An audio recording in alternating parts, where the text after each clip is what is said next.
RFK has the potential to activate fringe anger if we mock them.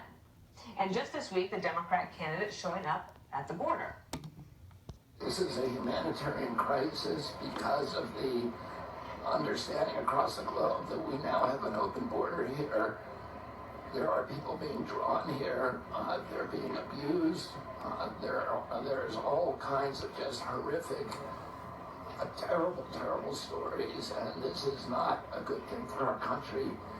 It's not a good thing for these people. And it is unsustainable. RFK going where Biden does not dare to tread. Oh, man, I love this story so much. Democrats who call him fringe because moderates are now the fringe.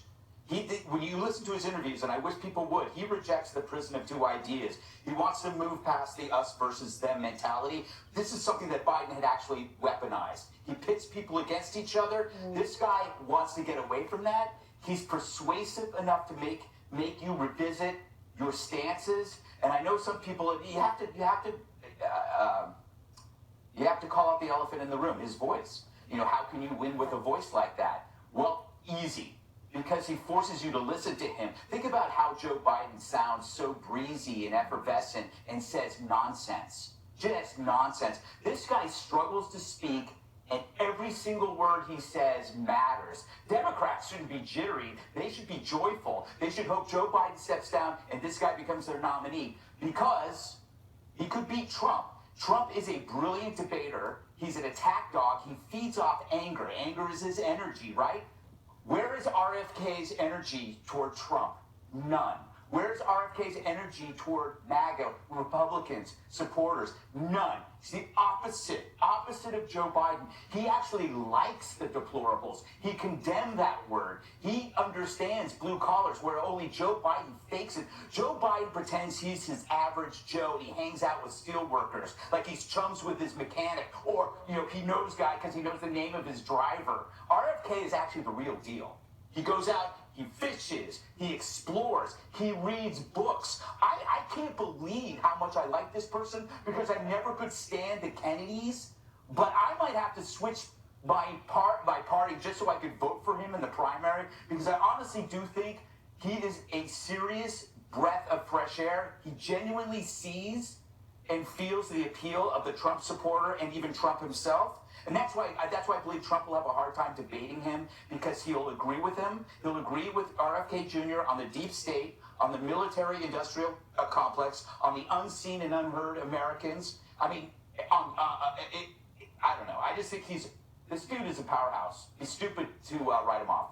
Harold Ford Jr., would you like to reply from the Democrat point of view? He's going to say something stupid. I think Greg is largely right, as is that strategist. If you look at what the strategist referenced, he referenced Bernie Sanders in 2016, who I think accentuated some of the weaknesses and shortcomings that even some Democrats and independents in the Midwest felt about Mrs. Clinton. If you dismiss him, and I know what they're doing, and I know what they're trying to do is to not give his campaign more fuel or more seriousness, but you can't dismiss someone who's going to the border. You can't dismiss someone who is saying that what's happening there is unsustainable. Now, I disagree with Greg about his. I don't think RFK is as serious a candidate for president, but he's raising serious issues that deserve, I think, a different kind of attention that's being given. The border, and how, to your point, Greg, I've heard him talk about middle-class America and how the wealthy in the country, the wealthiest in the country, got so much wealthier during COVID, and those who were in the middle, their kids didn't get educated, they lost a year at work, they lost the ability to learn how to work and know how to work. These are issues we have to deal with, and I give him credit for bringing those issues up, and I hope that the advice, I don't know the young man, I think it was a young man that made that, Michael Cuss, I don't know how to pronounce it, the strategist. So I hope the White House takes it seriously, because I think he's right. Do you know what else, Jesse? We talk a lot about the visuals, right, because it's a visual medium, and interesting, if you could pull that back up there, when RFK is at the border, he's using a selfie video, right? So it's not like some highly slick political ad.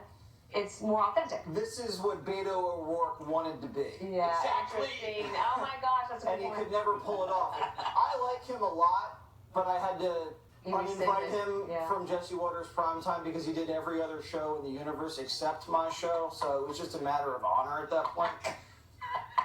Joe Biden is rattled because RFK Jr. is campaigning and Joe Biden is not campaigning. So RFK Jr. is not falling, he's not lying, he's not hiding, he's actually doing interviews, maybe not on my show, but he's traveling, he is engaging. I bet you'd see him in the south side of Chicago. You're going to see more of him in these venues, and it's going to resonate. Now, he said some very interesting stuff about the border. He said he interviewed 150 people. They're coming in from West Africa, Afghanistan, Nepal, Kazakhstan, China. All of them are unvetted.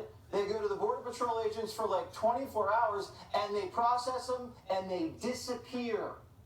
And they said all of these people are living tragedies because they've all been physically abused by cartel coyotes, and they've all been robbed blind by the cartel coyotes. So it's a human catastrophe down there. Now, he's not fringe. I agree with Greg. The man's pragmatic, and that makes him fringe because he's saying the same things Democrats have said for many, many years.